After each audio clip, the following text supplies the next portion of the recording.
On May 2, 2011, a US Special Forces operation in Abbottabad, Khyber Pakhtunkhwa, launched an overnight operation against the world's most wanted man, Osama bin Laden, his close associate Abu Ahmad al-Kuwaiti and 3 others. Zain Baba was sleeping on the porch of his house. Mohammed Zain, over 90, has been living in Bilal town, Abbottabad, for the past 6 decades and is known as Zain Baba. The house of Zain Baba, a neighbor living close to Osama bin Laden's house, is located in front of the gate of Osama bin Laden's compound, with a 7-foot road in the middle. Speaking to the BBC, Zain Baba said that his memory is now weak. His hearing is not good, but despite forgetting a lot, he still remembers the night of May 2, 2011 very well. He says, "I slept on the porch of my house as usual that night. It was a hot and dark night. There was no electricity, so suddenly I heard the sound of a helicopter around midnight. They were flying right on the roof of my house. So my sheets flew away and I don't know where they went." He said there were about 3 helicopters, one with double wings and the other 2 while flying. I stopped on the roof of a house from which the soldiers landed.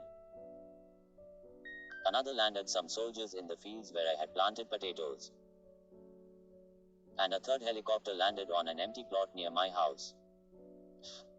Unbeknownst to him, a helicopter landed on the courtyard at the same time. He was speeding through the trees and crashed into the wall of the mansion. It was not immediately clear if the pilot survived or died. Twice during this time,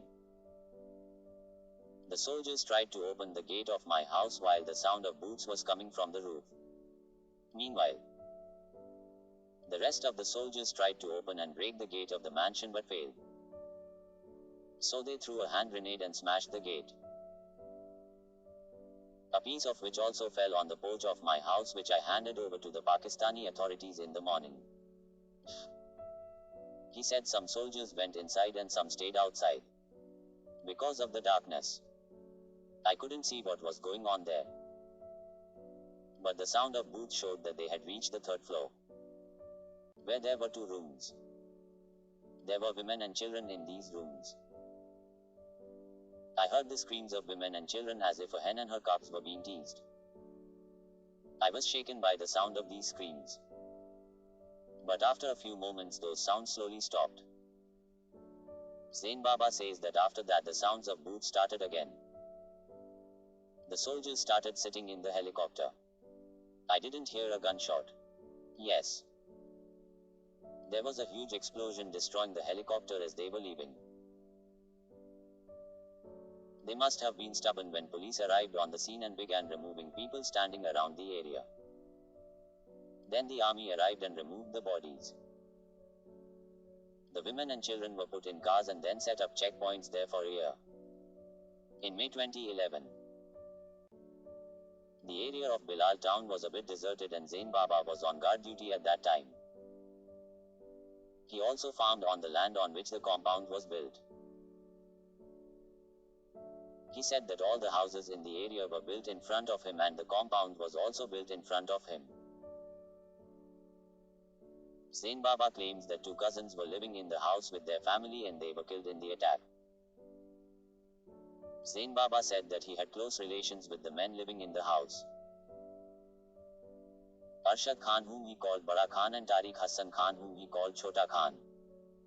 8 years later, the map of Bilal town has changed dramatically. Hardly half of the residential plots in the area now look vacant. The houses that were under construction in 2011 have now been settled, while houses have also been built near Osama bin Laden's compound. Zain Baba remembers Bade Khan and Chote Khan and says that there were about 8 children in this house, their wives and a sister. I've never seen children go out. I wondered how these were children who didn't even bother to go out and play. I had never heard any noisy drinking from the house. He said that Chota Khan and Bada Khan used to come out and they had a jeep and an old car. They used to get along with both people, but to a certain extent. He had never been to anyone's house and had never seen anyone go to his house. Zain Baba says that the compound land was bought by Arshad Khan in 3 different stages. First 3 canals, then 13 marlas, and then 3 canals of land were purchased. The total volume of the compound is 6 canals and 13 marlas, in which most of the area was vacant and construction work was carried out in an area of just over 5 marlas. Zain Baba said that it was a 10-canal piece of land where he used to cultivate. According to him, in 2002 and 2003, the original owners of the land had sold the land to a property dealer for Rs. 375,000 per canal. After acquiring the land, the property dealer came to me and said that he wanted to plot on it. So I told him that we have just planted potatoes. Come back when they are ready. I can't hand over this land to you right now. 3 months later, the property dealer came back and started selling the land. Zain Baba says that Bade Khan started the construction work immediately after acquiring the land. The walls were only 4 feet high. One day, in the presence of the contractor, the mason and me, Bade Khan said, "I have made a big mistake." Asked by the contractor, he said that a hajra was also to be constructed. After which Bade Khan again approached the property dealer and obtained another 13 marlas of land at the rate of Rs. 700,000 per canal. Whereas earlier he had acquired 3 canals of land. He got 500,000 rupees per canal. According to Zain Baba, while the construction work was still going on, Bade Khan made a plan to acquire more land, and this time he contacted Swabi's doctor, who had bought 3 canals of land adjacent to his land. He claimed that this doctor had also agreed to sell the land to Bade Khan at the rate of Rs. 7 lakh per canal, and the house was completed after working continuously for the next year and a half. According to Zain Baba's claim,